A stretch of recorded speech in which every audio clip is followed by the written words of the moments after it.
నమస్తే తెలుగు న్యూస్ కి స్వాగతం. నేను రూపానాథళ. జగన్ బెయిల్ రద్దు పిటిషన్ విషయంలో సిబిఐ తన స్టాండ్ మార్చుకుంటుందా? అలా మార్చుకుంటే జగన్ జైలుకు వెళ్ళక తప్పదా అంటే పరిశీలకులు అవుననే విశ్లేషిస్తున్నారు.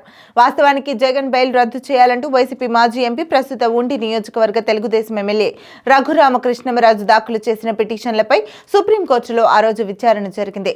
రఘురామకృష్ణమరాజు సుప్రీంకోర్టులో 2 పిటిషన్లు దాఖలు చేశారు. ఒకటి జగన్ బెయిల్ రద్దు చేయాలన్నది కాగా, రెండవది జగన్ అక్రమాస్తుల కేసు విచారణను హైదరాబాద్ నుంచి మార్చాలని. ఈ కేసుల విచారణ నుంచి justice Sanjiv Kumar not before me అంటూ వైదొలిగారు. దీంతో కేసు విచారణ వాయిదా పడింది. ఈ కేసు మరో బెంచ్ ముందు డిసెంబర్ 2న విచారణకు రానుంది. అయితే ఆసక్తికర పరిణామం ఏంటంటే, సిబిఐ తరఫున ఈ కేసులో వాదనలు వినిపించాల్సిన solicitor general Tushar Mehta bail రద్దు పిటిషన్ పై కౌంటర్ దాఖలు చేయడానికి కొంత సమయం అడిగారు.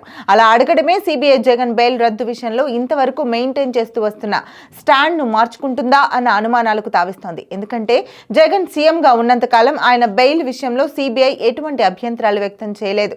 అయితే ఇప్పుడు పరిస్థితి మారింది. జగన్ సీఎం కాదు, కేవలం పులివెందుల నియోజకవర్గ ఎమ్మెల్యే మాత్రమే. దీంతో ఇప్పటి వరకు జగన్ బెయిల్ విషయంలో అభ్యంతరాలు చెప్పిన సిబిఐ ఇప్పుడు వైఖరి మార్చుకొని ఆయన బెయిల్ రద్దు కోరే అవకాశం ఉంది.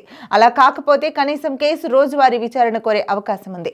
ఈ రెండింట్లో ఏది జరిగినా జగన్ ఇబ్బందుల్లో పడక తప్పదు.